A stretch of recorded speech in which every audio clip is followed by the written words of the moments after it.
cancer at my age, it was crazy to me.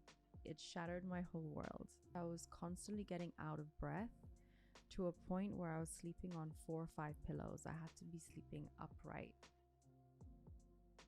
The darkest moment was when my mind was flat. There was no light at the end of the tunnel. It was just one long, endless tunnel. On today's episode, Dr. Divya Veluvolu, an expert in anti-aging and regenerative medicine. Divya, Hello. thank you so much for joining me today. No, thank you for having me. I'm very happy to be here. I am too. And given that you work in the field of beauty, if I say beauty, what comes up for you? It is beauty, but it's medical beauty. I have to correct you with that because there's a big umbrella term when it comes to the word beauty. You know, you've got makeup artists that fall into that category. So this particularly is medical beauty. Yes. So the first thing we look at when it's medical beauty is we look at your bone structure, your anatomy, your specific genetics, your features, the proportions of your face, and most importantly, your skin. So beauty for me is all of those in alignment. Okay. The reason why I asked that is beauty is actually one of my core values. And it's a very controversial thing to say, I find, because people often misinterpret. So when I say beauty for me means finding and seeing the beauty within any situation. It's extracting the beautiful even when it's ugly and it's a time maybe in your life or it's a circumstance that's upsetting, but you still see the beauty in that one as well. Of course, it's also beauty in people. So it can be aesthetical, it usually is also personal. So the qualities, their heart, their mind, and then it's a lot of nature. Anyone that knows True, me yes. knows that anytime I get into nature or a sunny place or seaside, I get so happy. And then it's just silly things, maybe puppies and flowers and whatever it can be. So for me, beauty has a very wide range of meaning. So I was just curious, kind of what is the first thing that comes to you when I say beauty?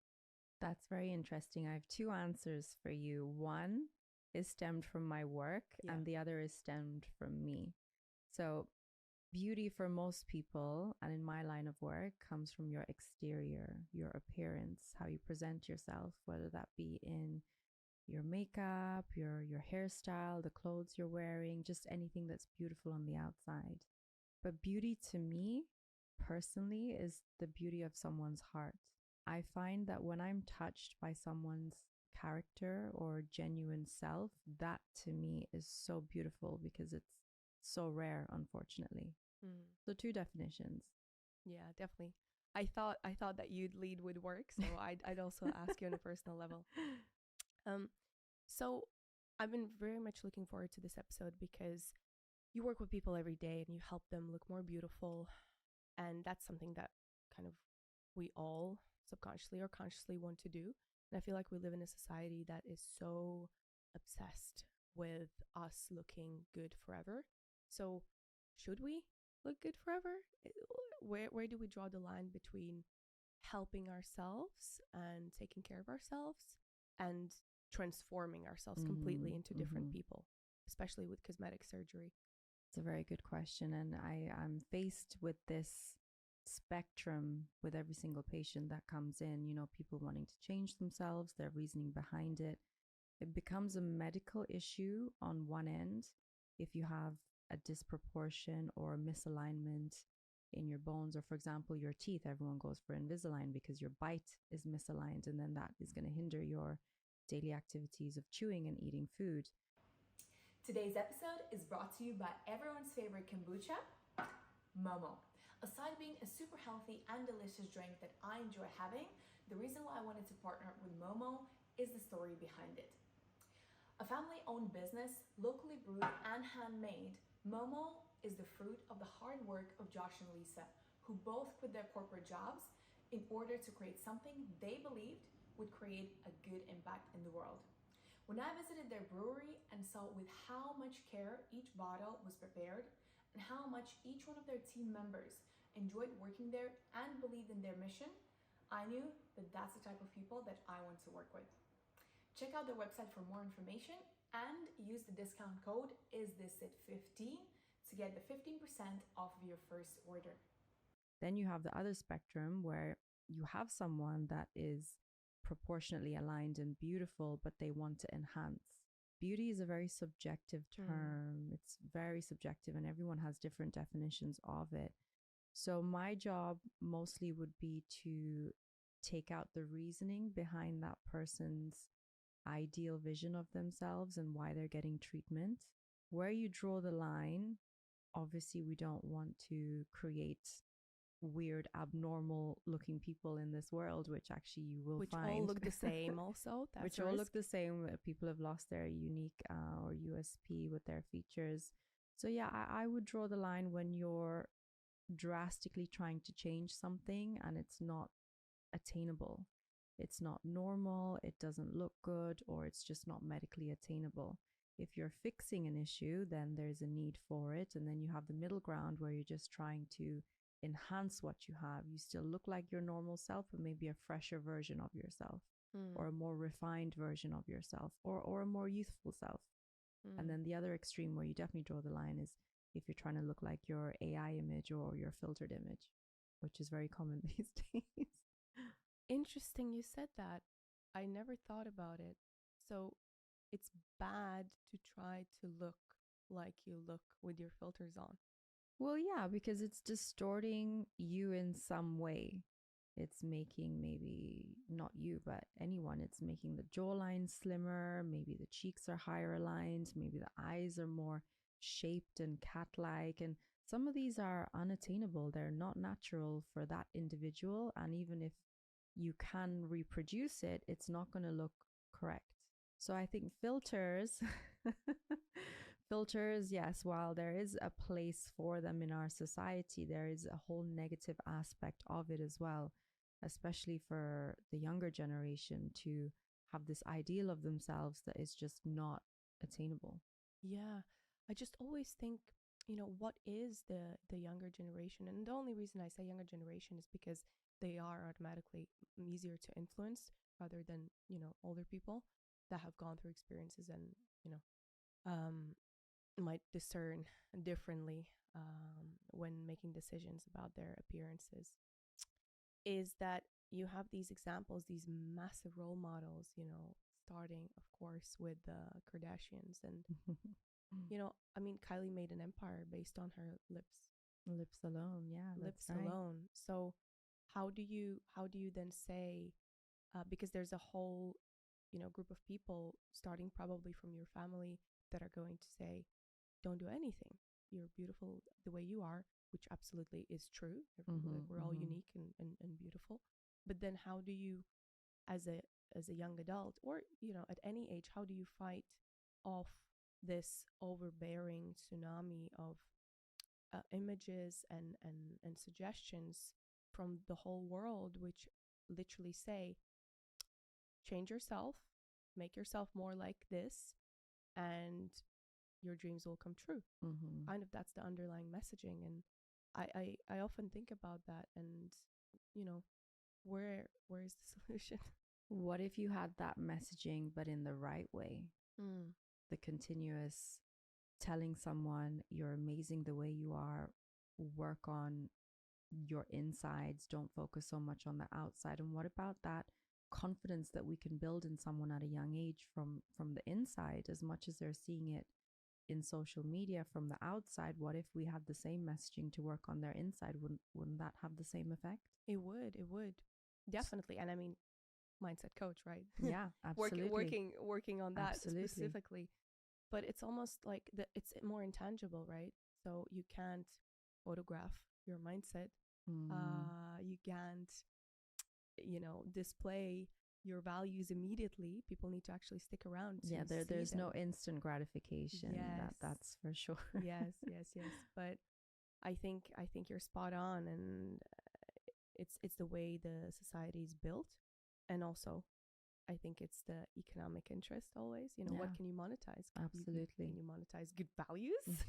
It's a bit harder. I mean, you for should companies. be. Yeah, I know it's kind of skewed in that sense, but if you can have the right surrounding from a young age, I think that will lead to a more inner confidence. And anything you do on the outside, in fact, you probably won't even be chasing the outside because that gap is fulfilled from the inside. Hmm. And that's going to extend more than you caring so much about how you look on the outside and comparing yourselves to other models, because more often than not, these popular models and everyone famous, they're the unhappiest. That's And very they're the true. ones seeking all of these treatments and beauty and surgeries to look a certain way because there is a void that they're trying to fill. So I think you answered your own question. If we had that same teaching or that same exposure to working on the inside from an early age, and that's being supported throughout your life, your need to look a certain way on the outside with societal values or the way society sees things may not impact you that much.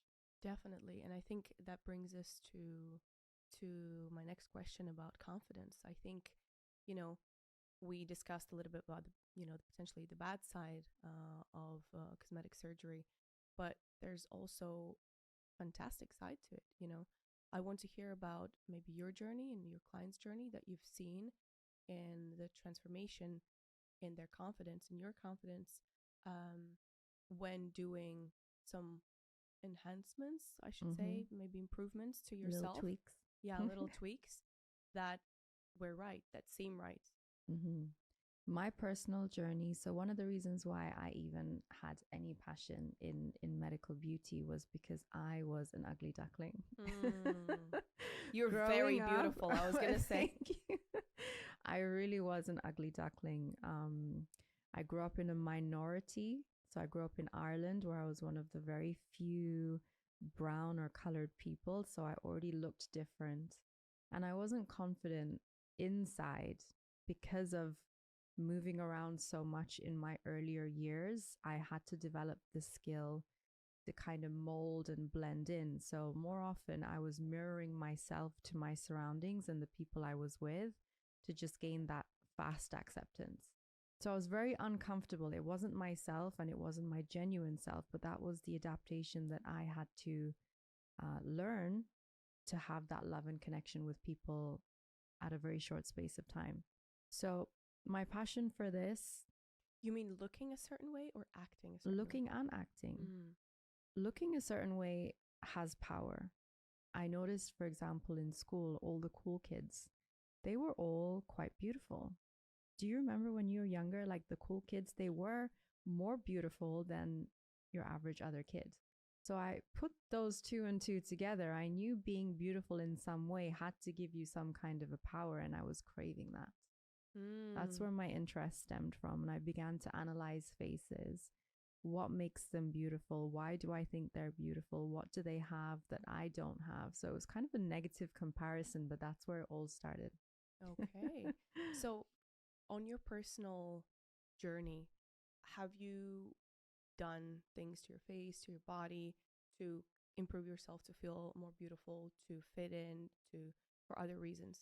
Absolutely. In my younger professional years, I was all about experimenting on myself. And we didn't have filters then, aside from the Snapchat dog filter, the tongue dog filter. The OG filter. We didn't have much of the ones we have these days. But because of the aesthetic eye that I developed growing up, I knew the tweaks I wanted to make to my face. And most of it was to put my face in balance. You know, the proportions of your upper face, your mid face, your lower face, everything had to be in a certain alignment that I understood was aesthetically pleasing for the majority of people. So my journey in my treatments was to find that balance, that facial harmony, and align everything together. So most of the treatments I did was also to do with reversing aging. So all the signs that were showing my age, like the skin under my eyes or the lines on my forehead, even at rest, not even at movement. So the treatments I was chasing was to kind of reverse my age, but also make my face aligned and proportionate to itself. So if you're saying I'm beautiful, I definitely did a good job. That must be the best Nothing too advertisement that we could have literally put there. You're like, I am the proof of my great work. Thank you very much. Absolutely. I love that. I love that. And you literally walk the talk, literally. Oh my gosh. I want to ask you though, because falls part into things that I always wonder about with the good and the bad of the surgery. So as you went on this journey of improving yourself, did you feel at any point loss of your identity, or did you feel more of yourself after you kind of I had no identity growing up, so I was always continually working on my outside. It was the only thing I knew how to do, or it was the only thing that interested me. So it was not until my later years in life, through a personal illness, and that journey taught me when my whole exterior was stripped away, then I realized actually it's more powerful to be heard than seen, whereas before I thought it was more powerful to be seen than heard. So your inner voice, or my inner voice, became something that I learned to work on a lot more in that time. You said that you got cancer. That's right. 2020, and was it in your chest? In my chest. Which I can't believe. Even it was such a hard diagnosis to swallow, because I'm not a person. My identity was I'm not a person that will get cancer. What do you mean? Interesting. Cancer at my age? It was crazy to me. Honestly, crazy. It shattered my whole world.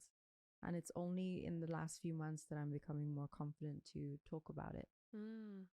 So tell me about it. It clearly seems that it fell from nowhere, and it completely turned your life upside down. So talk to me through the process of what happens when you find out, and how did that alter your life and your life's vision?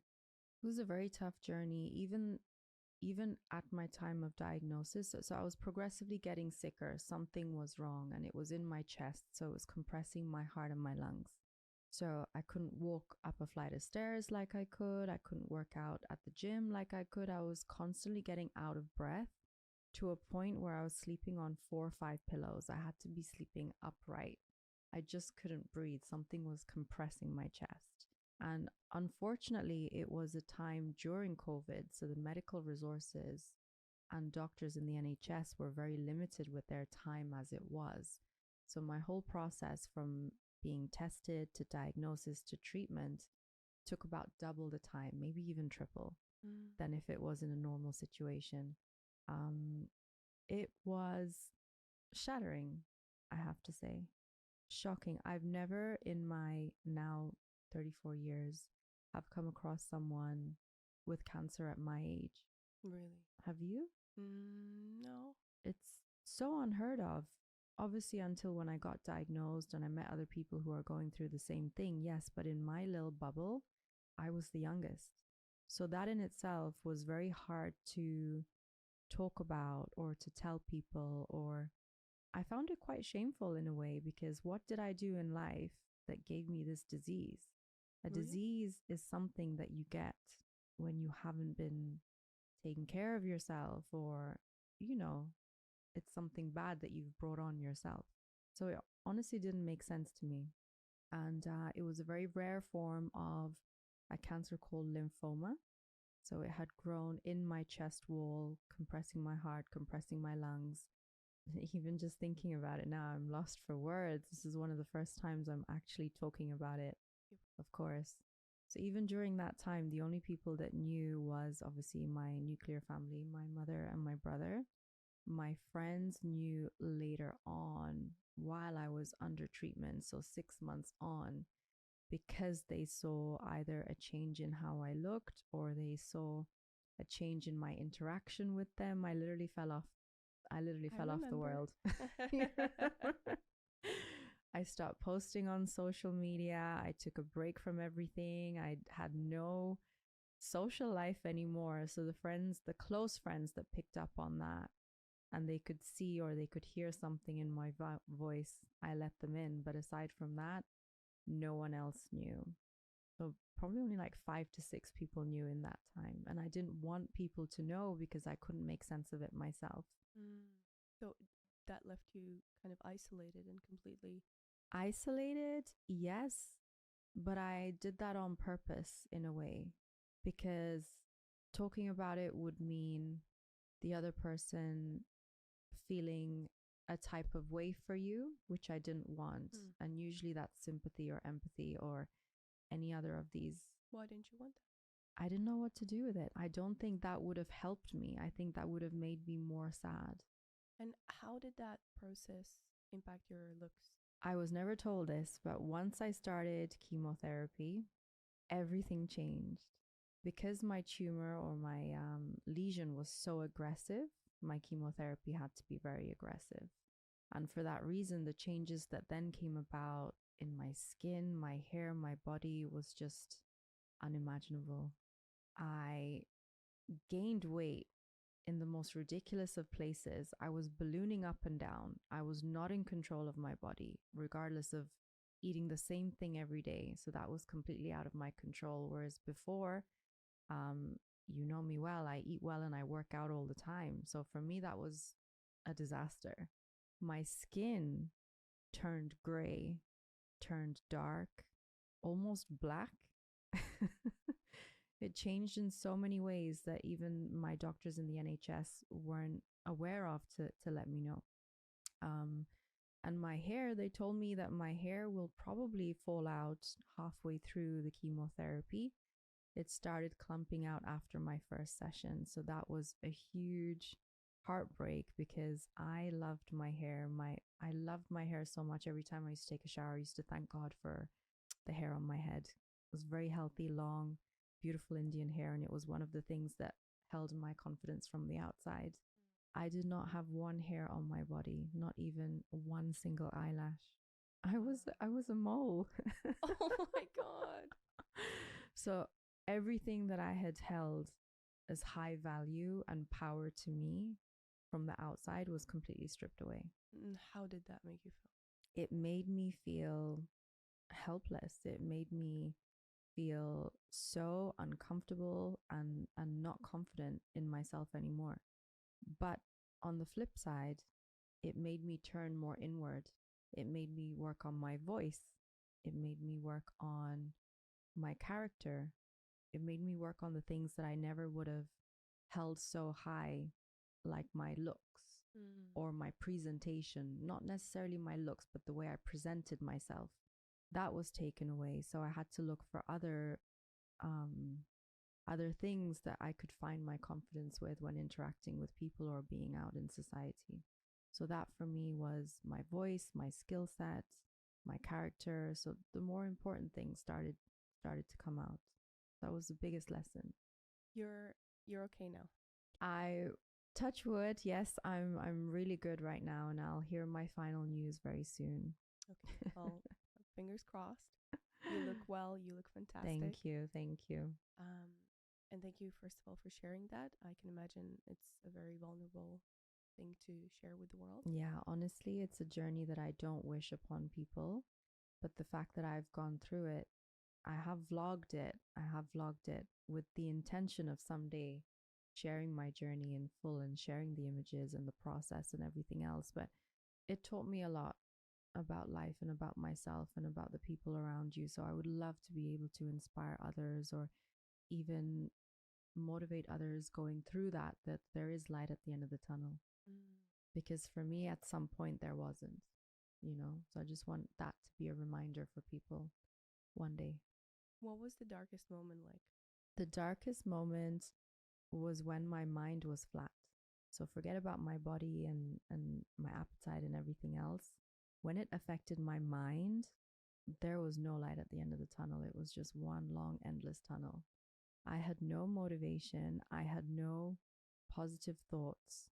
I had no reason to get up in the morning. I had no reason to live. And I say that in a way because I was literally just breathing and surviving, but I didn't see a point in that. I wasn't suicidal, but my mind was flat. There was nothing in my mind. Do you think that's because At that point, you didn't believe that you'll get better, or is it I chemically think, almost induced? yeah, I think it was chemical. The disintegration in the physical part also contributed to that, but it was probably definitely all chemical. Wow. And part of the treatment was to go on medication to help with that, so antidepressants. But it's something that I've never truly wanted for myself. And I thought, no, I'm going to get through it without that. So maybe it took a little bit longer for me. It took 9 months all in all to regain my mind. And in those 9 months, I can't even begin to tell you, there would be days gone by where I wouldn't brush my teeth. I wouldn't take a shower because it didn't make sense as to why I should do that. I can't, saying it out loud now seems so silly and disgusting in a way, but when you're in that state, there was no reason for me to do anything. Nothing made sense. I think it's invaluable that you're sharing this, because for people that have not gone through this experience, I think it's very hard to understand and put themselves in the shoes of people that have cancer and that go through this. And, maybe antidepressants would help.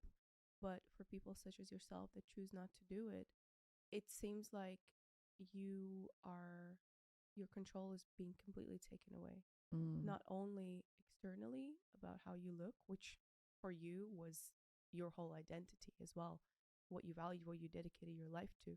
But not only that, because of these chemical impacts on your body, even your mind is impacted. So it's not your body, it's not even your mind anymore. So you're not yourself in any given moment. Absolutely. I was just a living clump of cells with no purpose. Crazy.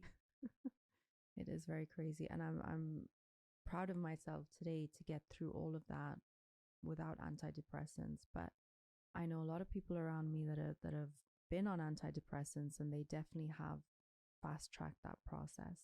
It was a personal choice that I made, and I'm glad I did it because I've proven the strength to myself.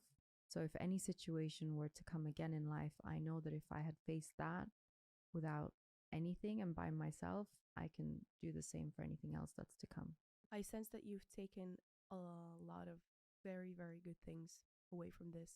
So the disease really might have surprised you and attacked you from nowhere. Yeah.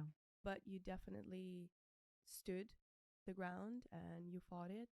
And, that's up for you to say, but it sounds like you took more from it than it took from you. Absolutely. It's 10x'd my personal development. It's changed my outlook on life, and it's changed my interactions with people. My life now is more concise, clear. My direction has never been more clear. So if we talk about the beauty aspect, so the aesthetic looks, how has your vision of that aspect of life changed now, and how much importance do you place on it for yourself and for others? I don't value it as high as I did. I think that was a very immature outlook from my part that I've now outgrown. And it's taught me that it's a byproduct of how you are on the inside. And if you can look after your thoughts and emotions and your internal wellness, you'll automatically have some degree of external wellness. And then my work to complement that will be to further refine that, yes, but is really hone down the importance of your inside much more, because without the inside, there is no outside. Definitely. So it's brought a more balanced vision. Much more balanced, because anything we do in clinic, you can see it. If your inside is not treated, we're just putting a band-aid on the outside. So they're temporary results. If we can work on the inside, the byproduct is the outside, and we further refine it, that's going to be a much more prolonged result, a more maintainable result for that individual. That's so true on many levels. I mean, the first thing that comes to mind is an example of a really, by all standards, gorgeous, drop dead gorgeous person. But when we've all met those people, but they have a terrible personality. Just, as soon as they do something or open their mouth, you're like, oh. Yeah, exactly. You know what I mean? And immediately it takes away from their beauty. Yeah. It takes away so much. Yeah. And equally, there might be, a really average looking person And then they just come with this smile and this super strong positive energy, and they completely take everyone like a storm. Absolutely. And how they look doesn't matter anymore. Exactly. See, it's all, the beauty is in the eye of the beholder. Everything is subjective. Once you stop fixating on things that are of less value than others, your whole outlook changes.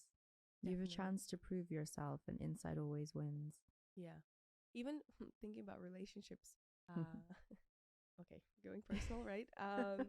But, you know, of course, when we are attracted to other people, that's our cue to then start conversing and, you know, make contact. So usually that's how it goes. You're attracted to somebody, you establish contact, maybe then their personality is crap, and then you're like, okay, goodbye. Not for everyone. Some people are like, well, I don't care about the personality as long as they're pretty. But that doesn't last. That does not That last. doesn't last, exactly. Or if it does, then it's definitely not like a very happy exactly union. But then equally, like I've had in my life circumstances where, you know, it's a group of friends, a group of people that you know, and there's somebody that you might have not even noticed in the beginning, but then you kind of establish this rapport, and then you learn more about them, and they have such a wonderful personality, an incredible one. You just fall in love at some point. I think that trumps the whole, don't you think? Yeah. We've all been there. We've all dated the handsome men. Yeah. Where are they now? Very, very true. I don't know, but it's definitely the values. It's good to have last longer. Absolutely. It's good to have a good first impression on people. You don't need to be the most stunning human, but if you look presentable, if you dress well, look neat, and have good skin, that's important for me, then automatically you're going to grasp the interest of someone without being strikingly stunning. I love that you said that today. Sorry, not today, tomorrow. My new solo episode is coming out on confidence. We could just quote you because I literally said the same thing. So perfect. We're on the same page. That's amazing. So I want to talk a little bit more about the practical stuff that people can also take away for themselves, because we've spoken a lot about skincare, about looking nice. So first of all, for people to understand exactly what it is you do, what are the procedures that you work on? Can you just tell us real quick? I'm known for skin and anti-wrinkle. There will be my specialist interests as well. So that's one part of medical aesthetics, or one part of anti-aging, rejuvenative medicine. Skin and skin health, a lot of people forget that skin is your biggest organ. It's a part of you.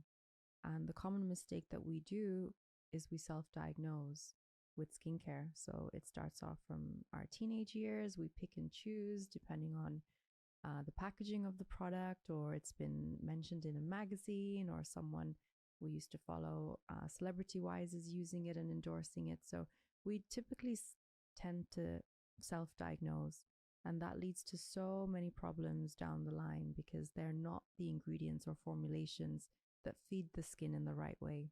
So my job, my super main guilty, job, by the way, all my life until I came to you. I've just been buying stuff in the supermarket. Not what supermarket, like whatever, yeah, like stores, Boots beauty or stores, Sephora, etc. And I just buy things that, you know, whoever markets them better gets bought. Exactly. Essentially. But it's not how it works. No, we have to take a step back. We have to understand that skin is not a luxury thing. It's a part of our body. We need to feed it what it needs for its optimal functioning. Just like how we eat proteins, carbs, and fats for our body, and in certain amounts and from certain foods, we need to do exactly the same for our skin. And people often miss that concept. Certain ingredients will feed our skin, will make sure that the skin cells function optimally for a very long time, and it will make sure that the skin looks its best. We think baby skin, so our hallmark of good skin is baby skin. It's flawless, it's dewy, it's bouncy, it's plump. Why? Because number one, they've not done anything to tarnish it. Number two, it's in a growth phase, so it's constantly renewing itself. The skin cell cycle is a few days to a week long. Versus for us, after the age of 25 onwards, it's 2 to 3 months. So the top layer of skin that we have right now, if you don't look after your skin, is probably 3 months old. So it's a lot of dead skin, and dead skin is going to look dull and aged and dry and wrinkly. So what do we do? We have to try and reverse that time. Of course. Okay, how? With certain skincare ingredients, you can take it from 3 months to at least 1.5 months. And that in itself will give you... What is the magic ingredient we're talking about? There's a few. There's a few, and it really depends on what your needs are and what you're currently using and what your concerns are. So I can generically name one, which is a retinoid or vitamin A. That is one that everyone should be using, but the advice on the ingredients and everything should be personalized to you. Everyone has different concerns. Everyone has different skin types. Even you with the skin on your face, you're going to have a different skin type on your cheeks versus your nose versus your forehead. That's so annoying. That's so much work. It's your job, or it's my job, to assess all of this and give you a treatment protocol that's going to address all of this according to your results or budget, and take it from there. I love that. Love that. So it's about the creams we're talking about now. We're talking about only creams? Skincare, yes, topical. Okay. And when we talk about other things, more... Other things will be a little bit deeper. So injectables, anything to do with needles, they go underneath the skin. So anti-wrinkle will go in the muscle. It's a medication to prevent the muscle from moving so much. The Botox. The Botox. Never to freeze, because frozen faces, again, are not normal. Does that happen when you overdose the Botox? Overdose, yes. Okay. Overdose. Or put it in the wrong areas? Overdose. When you put it in the wrong places, that's when you get weird a lopsided face. Okay. Okay. So that in itself, yes, you really need to be careful in the treatment that you get done. It has to be right for your face, and it has to be right for how much you have aged, and it has to be right for what you're trying to achieve. What is the right age to start Botox? This is a medication, and in medicine, there is no right age. There's an indication. So if you have a problem and we can fix it, then that is the right age. The right age is a problem. Let's take the most common lines on your forehead, for example. You can have lines on your forehead at the age of 18, 21, 25, 32, 42. When it starts bothering you is when it's the right age to treat it. When it becomes a problem. Yes. Okay. And I guess I'm just going through things that I've heard people say, so it's a little bit of like low-key myth debunking. So is Botox a poison? Yes and no. The mechanism in which it works, it paralyzes the muscle, aka it stops the muscle from moving so much. So the skin on top of the muscle folds and wrinkles and crinkles based on the muscle moving underneath. So if we were to control that movement or the extent of that movement, then we can minimize the wrinkling and crinkling on the skin that we see. So it's a medication that helps control and therefore helps reduce the appearance of lines and wrinkles. So if, say, someone starts doing it at the young 20s, mid-20s, and presumably they will continue for the next, however, 30, 40 decades, what happens over time? Is there an overaccumulation in the body of the toxin of Botox, or not really? There's no accumulation. It's a very localized treatment, and your muscles and nerves will move around it. It will build new branches. So again, that movement is regained after some time. So the effects do wear off. But one thing I can say, if you are starting so young, then you really need to do everything else with it to make sure that your result will be as natural as possible for your 3 to 4 decades to come. Otherwise, too much of something obviously has its negative effects as well as the positive. I guess what pops into my mind right now is there something that people can do that would give similar results without that, or something that can complement it? For example, these like face massages, I don't know, like face rolling, things like that. Is that something that you do or recommend? Not really. There's no replacement for Botox. That's why it's honestly magic in a bottle. But there are other things you can do, for example, with skincare or skin treatments that can help you not get as much Botox, or maybe not even get any Botox at all. So, for example, if we do skin treatments or use skincare strategically to thicken the skin, thicker, healthier skin will wrinkle and crinkle less. So naturally, you will have less lines. Thicker skin. Interesting. That's why the more darker the skin tone. Black don't crack. Yeah, there you go. I know that one. Okay, well. They have really thick skin. For all my thin-skinned white people listening, how do you thicken your skin? Thinner skin, then you're going to have to do treatments that will help build collagen, elastin, help hydrate, and your skincare needs to complement that as well. So it's a day in, day out process. So we're talking about creams, and are we talking about some sort of lasers or injections? Or creams as well as treatments. Lasers are more for resurfacing. Injectables with dermal fillers or beautiful products like Profilo will help to increase collagen and elastin. So this is becoming a very female episode. I feel like guys for men, switched on. You'll be surprised. Really? My patient load is almost more men than females. Almost. Sneaky. No way. Almost. Yes. But for what? Is it for Botox? Is it for fillers? I never spot treat. So it's for full facial rejuvenation, whatever it is that they need. But a lot of skin and a lot of anti-wrinkle. But we're doing it as a whole face, one unit, not spot treating the one line or the one area. Because then it's an obvious look. Then you can tell that someone's had something done, because the rest of them is moving and then one part is not moving. So let's talk a little bit about fillers. You said fillers, Profilo. So what are these? When do people but can inject them? And how does that work? So fillers, as the name suggests, is going to fill. So it's useful for volume replacement. And where you place them often dictates your results. So dermal fillers are very safe and they've been used for many years. And these days, the advanced technology, there's hardly any complications. Let's take lip fillers, for example. 20, 30 years ago, they had permanent fillers, silicone. Now we use dermal fillers, which is pure hyaluronic acid, just cross-linked. Which is something that exists in your body anyway. Which is something that naturally exists in your body, and it depletes as we age. So in a way, we're just replacing it. Now we have fillers that, for example, injected in the lips, they move with the lips. They're not so rubbery and blubbery and thick. So often when you do lip filler treatment for someone that needs it, no one will be able to tell. It's not obvious. It's not thick. And that's a beautiful result in my eyes. And it gives the person the confidence. They still look like themselves and no one else will be able to tell. You know what? What about all the shaming and all the backlash that people have to go through when they want to do something for the first time?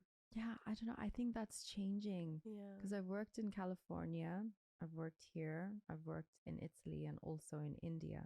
And the spectrum of the stigma is crazy. In California, if you don't get something done for maintenance, it's like, what's wrong with you?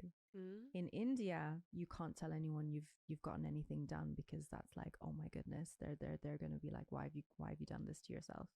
Here, we're 50-50. I think here in England, we're slowly opening up more, but there is still a stigma attached. I'm not sure why. I'm not sure. I'm sure there are many reasons, but I can't pinpoint the exact reason why. When it's done in a safe way, when we're achieving natural results, when you still look like yourself, I don't understand that stigma. I think it might be linked to, first of all, people don't like change. And I'm talking about people that surround the person that wants to do it. So one is instinctively, I think they're just change averse.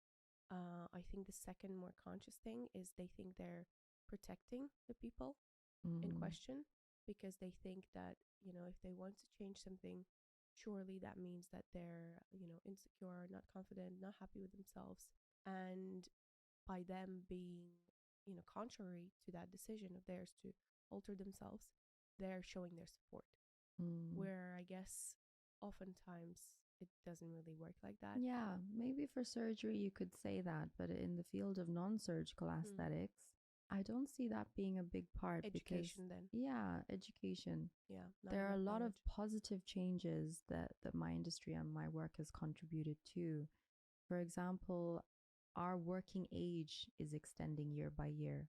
Mm. And people going for interviews that are in their 40s, 50s, and 60s, they come in for treatments because they have to compete with the younger generation. And when you meet someone, we subconsciously judge them by how tired they look. So if I was interviewing you for a job and you came in with your natural lines on your forehead, bags under your eyes, do you think that I would offer you a job? And this is me being really mean. Yeah. We shouldn't do this, but our eyes just train subconsciously to pick up on these small things. I mean, the So- classic men going, are you sick when you don't wear makeup? The audacity. I know. Or you look tired after you've had 10 hours rest.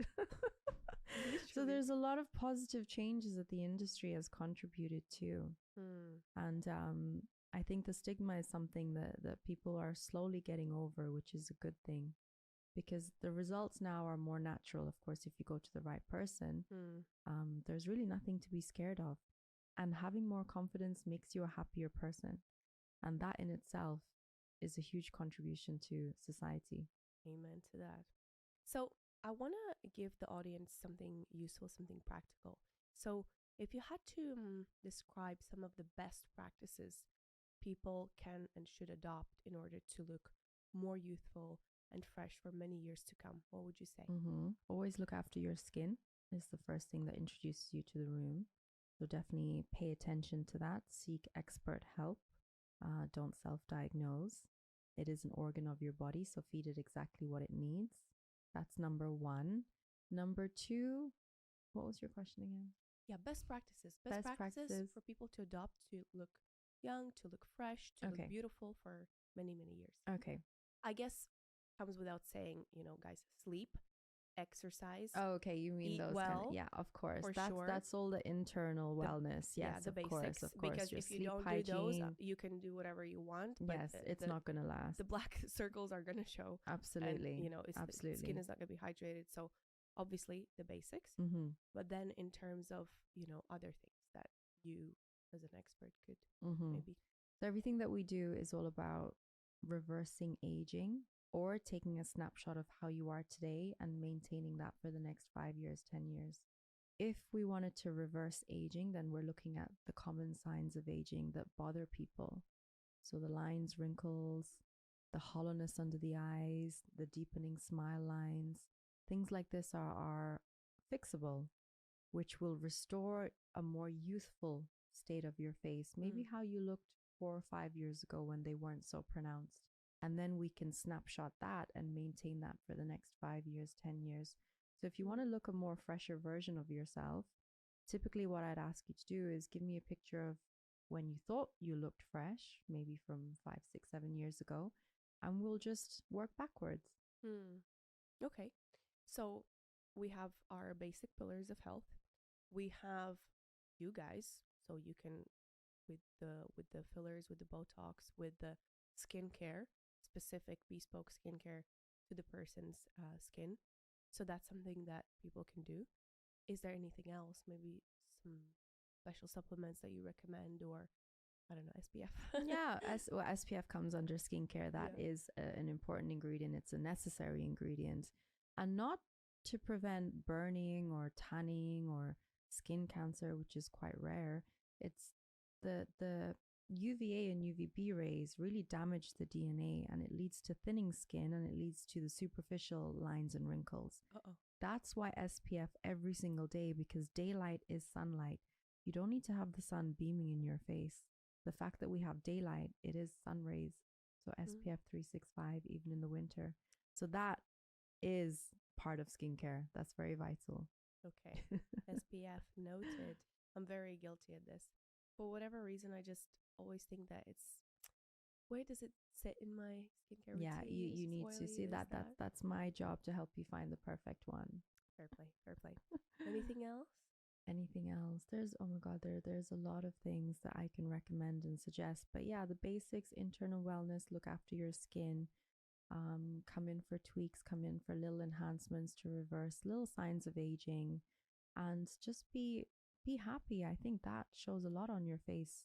You can easily tell when someone walks into the room if they're sad, angry, or happy. True. Very, very true. So if I asked you what things are most of us doing day to day that are really damaging our skin? Not wearing SPF. I get this one a lot. You should drink water for your body, but skin is actually the last place that it shows up on. So that's one of the myths that I would love to debunk. The water you drink or the foods we consume, it goes to all our vital organs first. So our heart, our lungs, our brains, our kidneys. Skin is the last place it goes to. Okay. So how do So we of course, hydrate it? drink water for health, but it's not going to necessarily show up on your skin. But of course, if you don't drink water, you're going to have dehydrated skin. Okay. So do stay on top of your health protocols. You're like confused now. I'm like, should I drink? Should I not drink? You should drink. Should I? Yes. Should I bathe myself in water? Should I just wash my face all You the time? should definitely drink water. But one of the common myths or one of the common questions I get asked is, oh yeah, I don't drink enough water for my skin. And it's like, you can't really drink water for your skin. I mean, even if you overconsume water, it's going to be excreted anyway. So I guess you hydrated by the right Skincare. moisturizers, Yes. creams. And by the way, we've been talking a lot about face. What about the whole body? Do you recommend oils? Do you recommend Body? I don't treat bodies so much because I've specialized in just the face. But the common tips and tricks for body just include, moisturize after you shower, retain your skin barrier. SPF I typically myself don't wear unless I'm on holiday. But the most basic thing you can do is moisturize after you shower, and especially for females who are shaving, make sure you use an appropriate razor, shaving foam, preventing ingrown hairs, and those little irritation spots that we get. Noted. Noted. So you mentioned myths. I want to ask you, what are the common myths that you deal with day to day that you need to debunk all the time about skincare, about microsurgery, about all the industry? Okay, I've already mentioned one, the water. Let me think. For example, vitamin C. I always advocate using a vitamin C for an antioxidant as part of your skincare regime.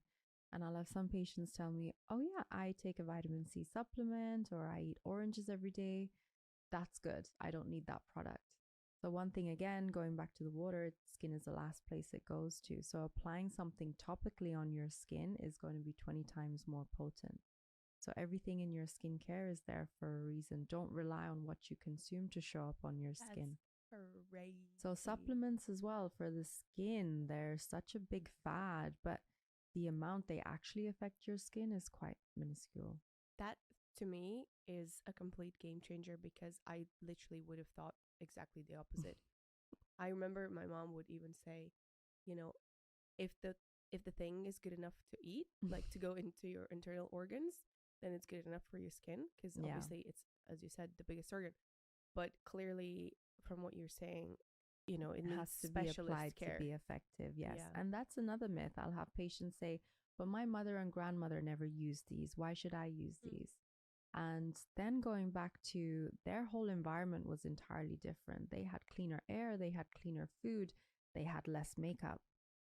We are the complete opposite. We're piling on chemicals on our face. We're out in a thinner ozone atmosphere. Our foods are now not so organic as they used to be. So all these has a big effect on how we're aging compared to our mothers and grandmothers and great grandparents.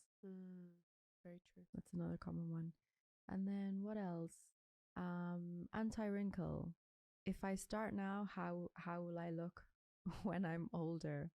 That's a common one that's asked. And if you get the right dose and the right frequency and the right timeline, you're going to look as good as you are today. You will look as good for that age. If you get too much, that's when all the complications start to happen. So your skin will get thinner. Less is definitely more. Baby Botox or microdosing of Botox is the best form of anti-wrinkle treatments than a full dose.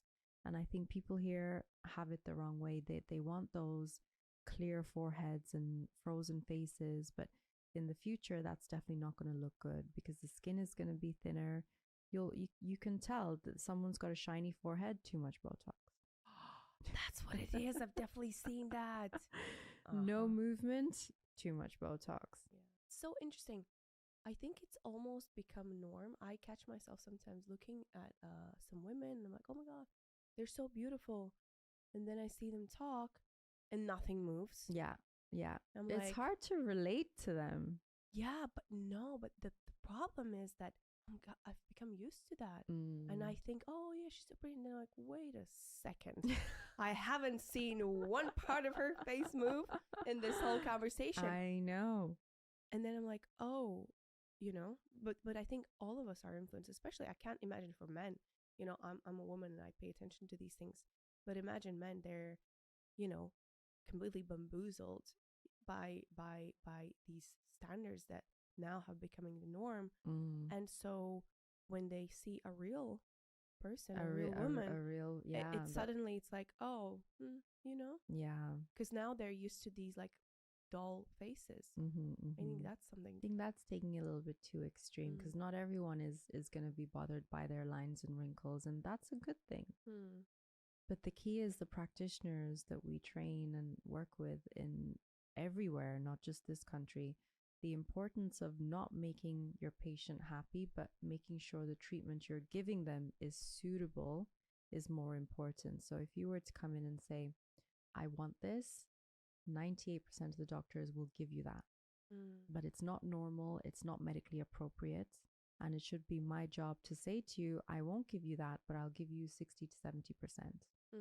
That's going to be a natural result, and that's going to be my balance, because once you start getting a treatment done, you're going to continue to get it done.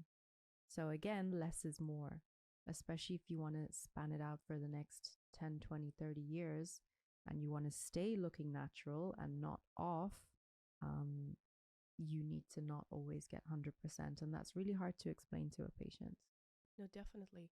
And hearing you talk, you're obviously very knowledgeable and you're one of the most well-known doctors in the field in London and, abroad. You work also abroad. So what do you think you could attribute your professional success to? My professional success, it was a huge learning curve, and I think I was quite aggressive in my passion, as I mentioned, from childhood being the ugly duckling, and on this journey to perfect myself from the outside, and then my illness, and then the inside.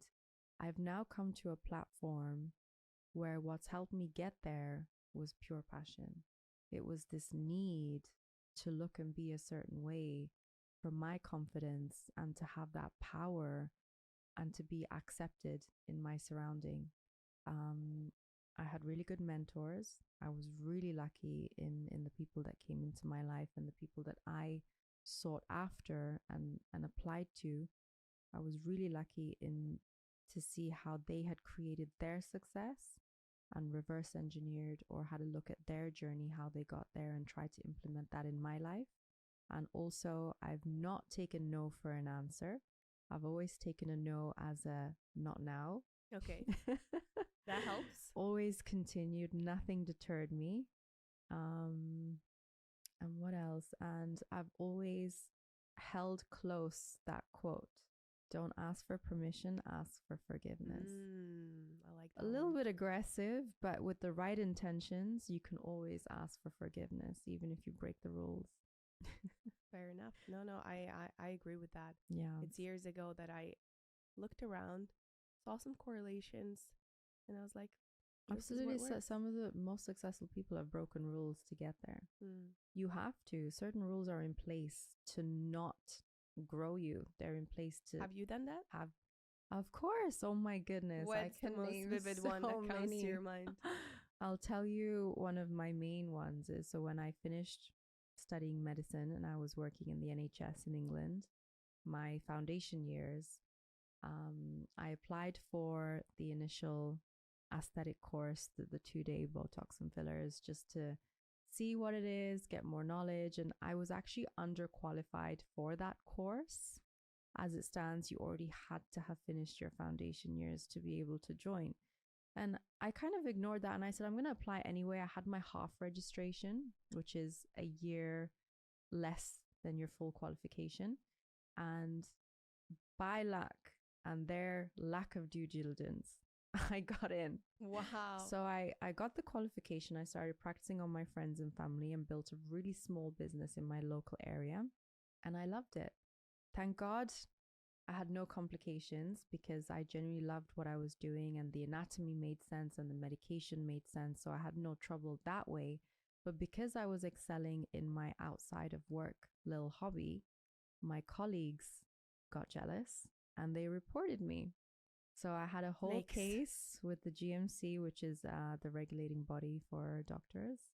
And they were basically saying, you can't practice, you're not a full doctor yet. And I had all this paperwork and these meetings to basically state that, okay, I won't practice until I'm a doctor. It was a whole headache, but I asked for their forgiveness. I said, okay, I didn't know, but these are my qualifications that I've done to show you that I'm competent in what I'm doing. These are my reviews from my patients. This is my insurance. So in a way, I was aggressive. I went through with it. I got caught. I asked for forgiveness. And they said, okay, fine. Did you keep doing it? I mean, in secret, yes. I would not expect another answer, to be fair. Divya, if I asked you, what is your purpose? My purpose, if you're asking me today, and it's a really good question because it's only the last recent while that I've been thinking about this. I would love to be a beacon of inspiration for others in their journey of life. I would love to help people with their confidence. And confidence comes with many layers, like an onion peel. If I can help them with their inner confidence, I believe that they'll have a necessary skill set to be able to do good in their line of work. And I would love to help others in their darkest moments.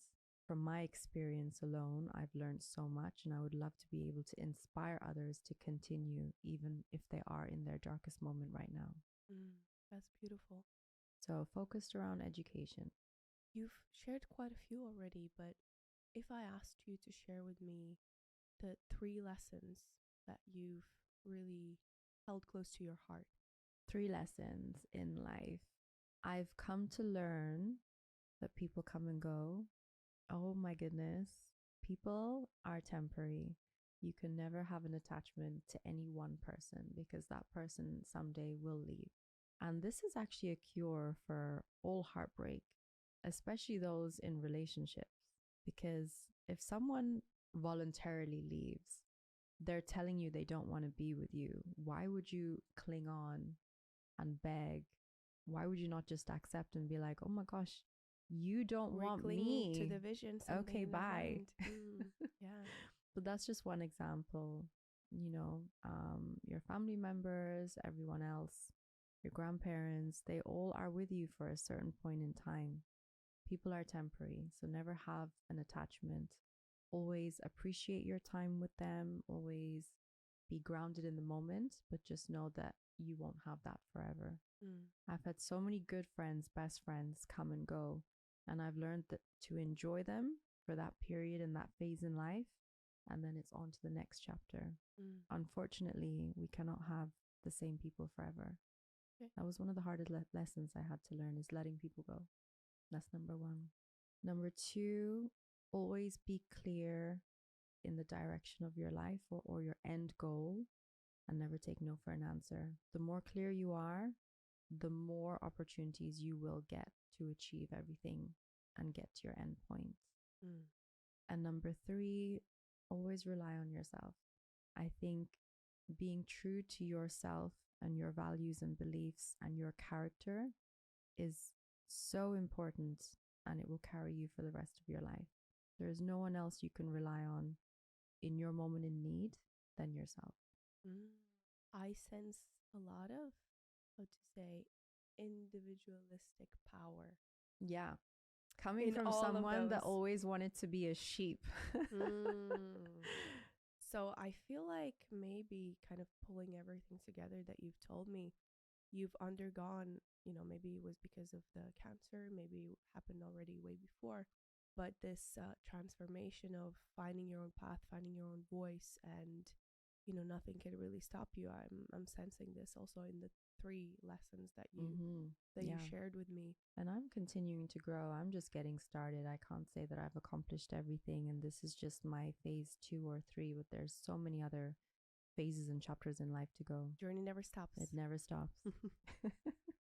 So I like to end my interviews with one specific question, which is the reason why I ask is because everyone wants to be happy. Everyone is consciously or subconsciously seeking that happiness. And so I like to ask, what is your recipe for happiness? My recipe for happiness would be personal freedom. Personal freedom, whether that's in communication with others, financial freedom, how you spend your time. Freedom, for me personally, is happiness. So if I can find my freedom to be able to do the things that I want to do in life, I'm going to be the happiest. I love that. And I share freedom is one of my core values. So I definitely share that sentiment with you. Divya, thank you so much. Thank you so much for having me. I've enjoyed this conversation, and it's been very illuminating. I hope people can pick up things for their day-to-day life. I hope so. And I must say, English is not my first language, and it's one of the things that has always held me back in doing things like this. So for me to be able to do this without second guessing myself, I would have never is a big win for me. Amazing.